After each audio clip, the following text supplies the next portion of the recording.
Ladies and gentlemen, what's going on? Alright, so basically today what I wanted to do was go through and continue my Python and GTK tutorial series. Today what we're going to be doing is actually a little bit different, but we'll be still standing within the theme of the widgets. We're going to be covering the GTK drawing area, but we're going to do something a little bit more simpler before we actually get into more of the nitty-gritty. But it's actually very exciting because of the implications of it. Okay, so what am I talking about? Well, what I'm talking about is actually binding a program to draw to the drawing area of your application. So in this instance, what I'm going to be doing is actually binding the MPlayer output to draw to the GTK drawing area of our application. Okay, but we can also do very much the same for instance, the XWinRAP application. So if I were to go ahead and pull this up and then say run an option here for XWinRAP, you can see that we can draw XWinRAP applications too. So the XWinRAP videos will play in the drawing area. This is a drawing area that's being, drawn to using the XWinRAP application. So, okay, what can we, by the way, do with drawing area? And in fact, the best example of drawing area would be something like this. I'm going to go through and select a region here, and boom, having a highlight region. You're saying, whoa, wait, what, really? So basically, this entire area that's being kind of drawn to and being transparent made is a GTK drawing area that's overlapping everything. And then from there, I can effectively reference the parameters and size of the internal drawing area versus the external drawing area, and basically grab a region of that drawing area and do stuff like that. Okay, again, this is the kind of like the functionality of drawing area. It's kind of a custom window widget of sorts. Okay, but we're going to be going through and doing, of course, a little bit of something different, which is, of course, binding MPlayer to draw to the drawing area. So I have basically duplicated the previous project we were working on, which is the Unix path editing app, and I've modified the execute name to be MPlayer, and I've modified the main.glade file, as well. Now, technically, I really probably should just name this MPlayer underscore GUI, just to make sure that it doesn't cross against MPlayer's actual binary, but whatever. We'll do just that then. Okay, so I'm going to show you quickly what I've done within the Glade file. There's nothing a whole lot been done, but basically, I've kept the popover from the previous project, which is our messaging widget, and we've of course got the popover label, which is the label that shows the text, but everything else has kind of actually been changed. And so what I mean by that is I've actually changed the top level window. So instead of using GTK window, I'm using the GTK application window. The GTK application window allows me to maybe not necessarily draw the title bar and those buttons. It's just an option that I have a desire for this particular application, but you can use, of course, just the standard GTK window if you want. I've gone through and have a GTK box with 3 effectively fields. The first one contains our separator, which is used as reference by the popover widget, so that it can pop over below the separator to show its message. The other one is a button box, which is effectively just kind of a nice way to group buttons. So I've pretty much been usually showing the GTK box, but the button box is specific for buttons, so that's just kind of good to be aware of, because it just structures the buttons to be either floating left, right, or possibly center if you actually create the center button functionality. Okay, so, and then, of course, obviously the important one, which is the GTK drawing area. That is, of course, the one that's going to be drawn to by our application, or that we can draw to manually using various events to it. But, of course, like I said, we're going to be just currently doing MPlayer. So that's all I've done really for Glade. The buttons themselves have, of course, click events that are calling various methods that we're going to be setting up. So for the pause button, we have the pause video method being assigned to the clicked event, and for the screenshot button, we've got the get screenshot method being assigned to that clicked event. Now, the third button is a little bit different, and I'm not certain I've actually ever used it, but if I have, cool, and if I haven't, well, it's a really simple button, and what it does is basically you click it, it will pop open a file selection dialog window, you select your file, and it will return that file information to the button. And we have an event where it says file set. So whenever you select a file and your popover that selection window closes, the file set event gets launched. And when it launches or is called or executed or whatever, that when the event is fired, that method load video will be called. Okay. Okay, that's pretty much all for the GUI side, so I'm going to go ahead and show the code side. So, for the code, we've pretty much kept everything, well, not everything, we've pretty much kept all the imports. I've added 3 imports. The first one is signal. This signal import is going to be used as a means of killing, well, it's going to be used to tell how the operating system should kill the MPlayer process. So that's why I have that. Subprocess is how we're going to create the MPlayer process and communicate with the MPlayer process.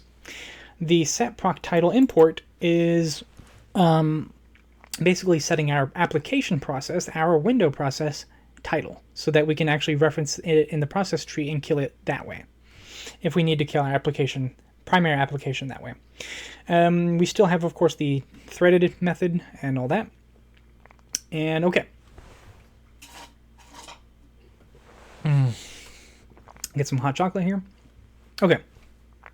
So we have the process title here, which is just, of course, MPlayer GUI. We have a fault handler method here, which is basically to improve debugging. And then everything else is pretty self-explanatory, which you all familiar with the widgets. You're all familiar with how to load them from file, connect signals, and all that.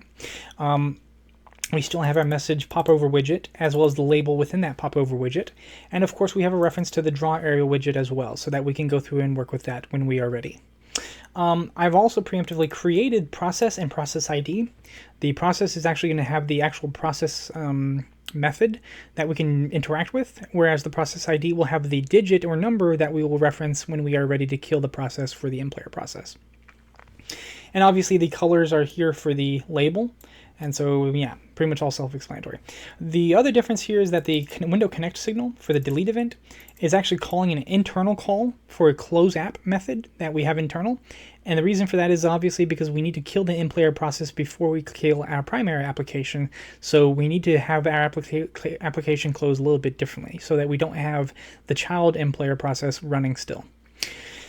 Okay, so we're pretty much ready to continue, so let's go ahead and do just that. We're going to go through and look at the load event. Remember when I said that the load event was bound to the click event of the, or not the click event, but the file set event of the GTK file chooser button.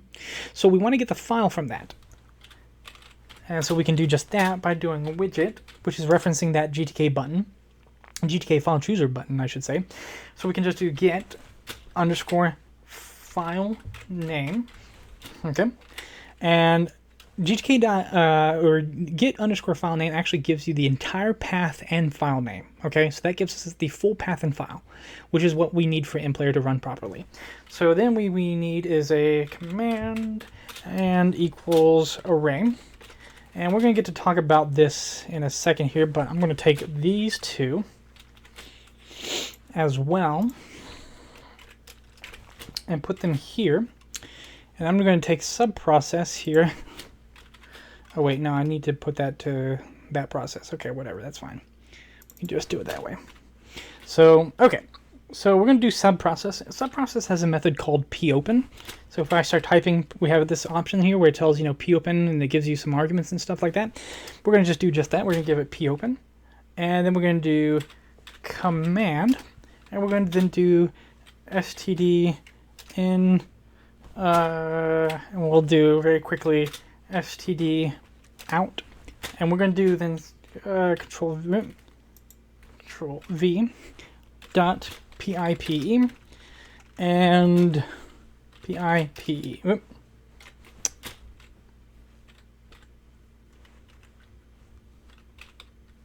Oh. There we go. Okay. So subprocess.popen, this is the method that actually we're going to effectively get a return object that we can use to communicate with our MPlayer process, okay?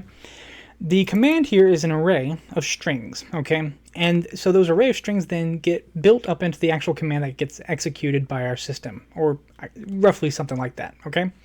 The standard input and standard output are created, we create pipes for those. And so those pipes mean then that we can interact with them, okay? And really, at this point, this tutorial, I'm only actually caring about the standard input pipe, because that's how we're going to send our commands to MPlayer. But the output pipe is important to parse what happens from MPlayer so that you can maybe do some kind of like a, watcher logic or something like that, okay? So it's just good to have it preliminarily set up like that anyway, okay?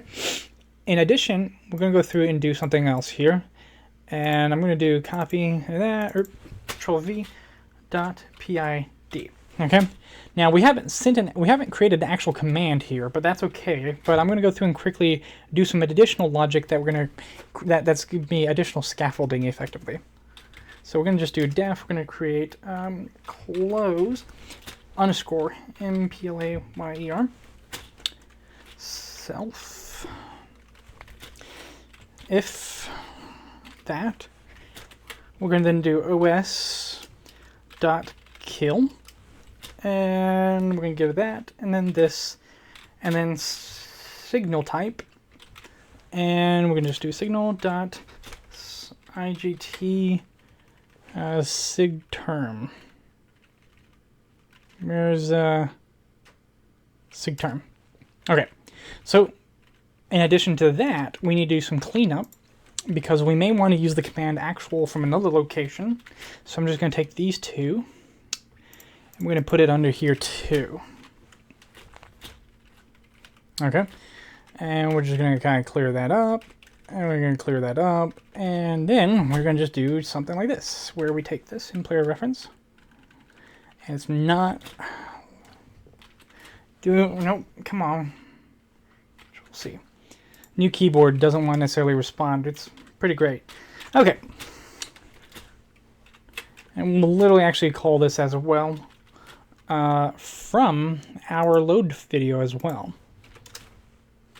And so we're going to just kind of structure this a little bit, and boom. Structure that a little bit, and we're pretty much set. So basically, when we load another video, we want the former MPlayer process to close. And then also when we close our application, we want the MPlayer process to close, if any process as well.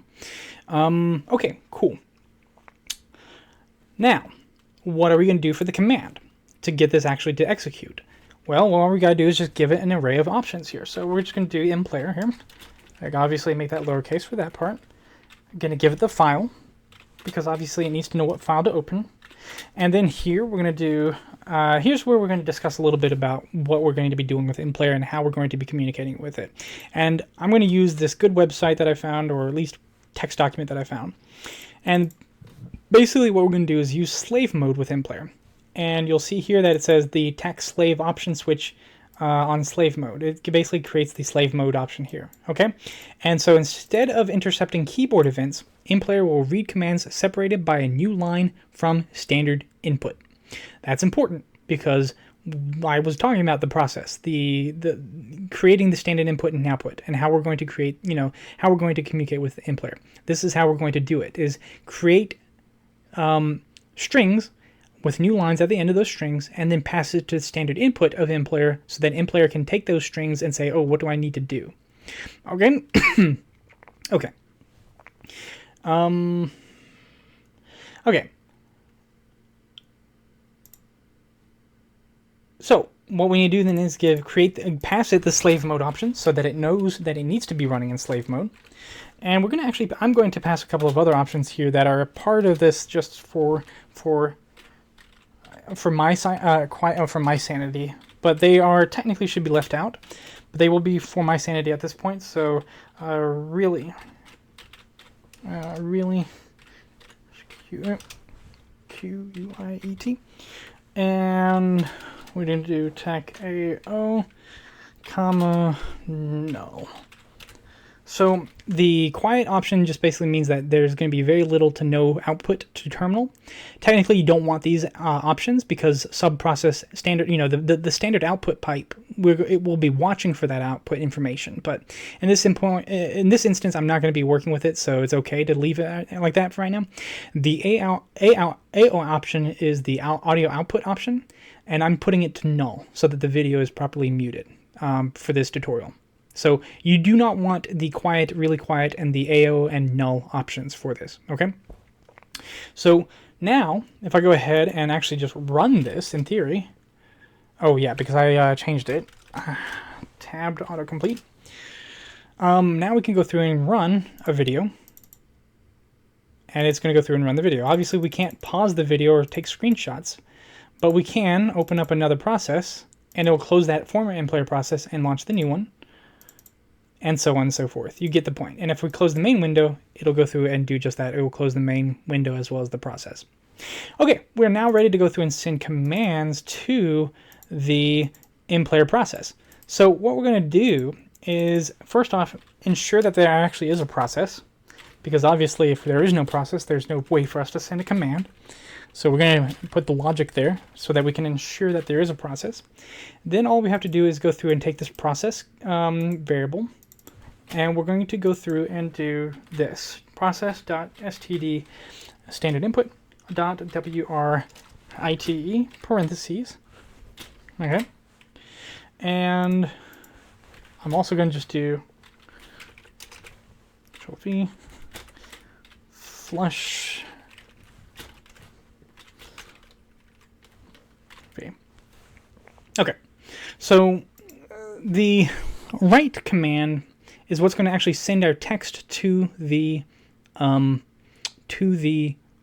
process. So what do we want to write? Well, nicely put, this page actually gives us a whole lot of information regarding that. And the ones that we're going to use are screenshot, which is here. I.e. takes a screenshot, requires the screenshot filter to be loaded, takes one argument from either of these options, so 0 or 1, and I'm going to be doing 0. But then we also have pause, which is right here. Pauses, unpauses the playback. Okay. It's important to note, by the way, to read here this paragraph. You'll see that it says all commands can be prefixed with one of pausing, pausing, keeping, pausing keep, or pausing toggle.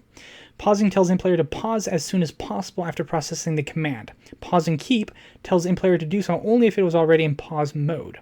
Pausing toggle tells MPlayer to do so only if it was already in paused mode. Okay? So please note that as soon as the possible can be, blah, blah, blah, blah. Basically, it talks about things like frame stepping, which can be a bit of an effect. And all that, okay? So we're going to be actually using the pausing keeping prefixed for screenshot, okay? But in this instance, we're going to do PAUSC \n. Remember, it said new line. And then for screenshot, we're going to do pausing keeping screenshot, okay? \n. Okay, so pausing keep screenshot, okay, and pause. These are the commands that we're going to use, and they're going to get sent to MPlayer to then run, okay? So if I go ahead and now run, by the way, I already know that there's something that's going to be broken, and I'm wondering if you all will know what it is too, but I'm just going to go ahead and do it as if I'm, going through the process of creating this. I'm going to run a video here. I can now pause the video and click pause again to unpause it. Click pause again to pause it, etc. You get the point, right? Screenshots now, I can click it, but screenshots, we're not getting any screenshots. What's going on? Well, remember, as it will say in the screenshot application here, if we search for it, you have to load it in. The screenshot filter to be loaded. It requires it to be loaded.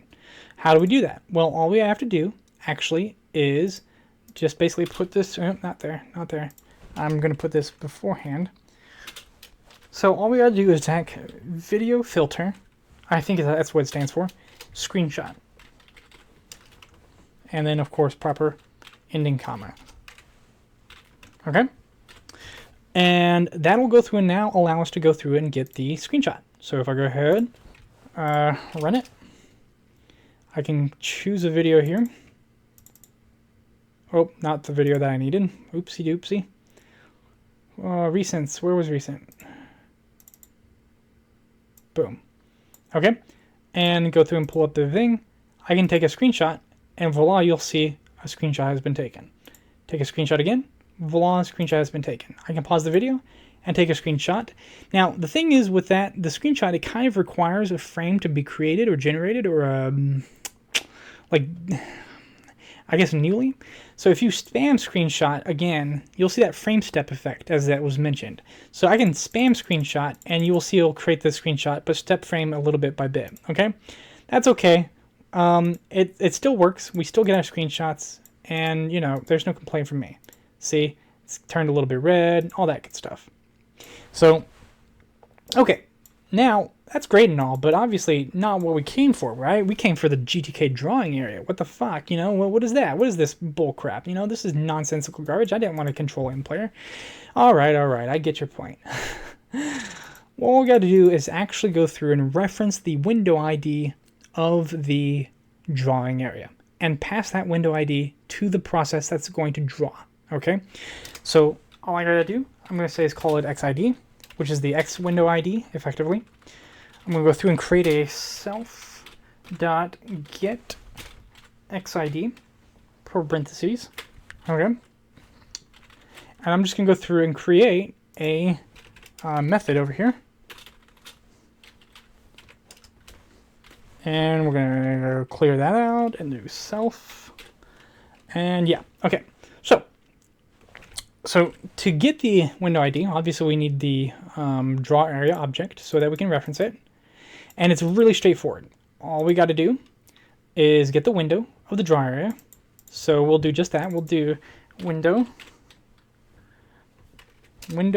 equals self.drawArea.get underscore window, okay, parentheses, and I'm just going to say return window dot get underscore xid parentheses. This is where I got the variable name for xid previously, because we're returning the x window ID. Okay, so when we get the xid, we'll go through and of course we'll pass it. We got to pass it, so we'll do also a new argument. So we got to do tech WID, window ID, for MPlayer, XID, comma, and we're good to go. Now, we're not good to go actually, because remember, these are strings, and XID is an integer, which means we need to parentheses and then do str, which will transform that into a string. Now, we are good to go, and we will now draw to the GTK draw area of this window. Voila. And we can pause it to not draw. We can get a screenshot like so. We can launch another video, you know, like so. Pause it, get a screenshot, click it multiple times or not, pause it again, or pause it to unpause it, etc. And we're drawn to that ID, and we're killing the MPlayer properly every time that we rerun this, right? So you don't have to worry about another MPlayer process or too many MPlayer processes being spawned. And again, pause it, screenshot, booyah, got that screenshot. Get that money. And yeah, that's pretty much it, ladies and gentlemen. That sums it up. Thank you very much for watching. Please rate, subscribe, tell me what you think, and I will talk to you all later.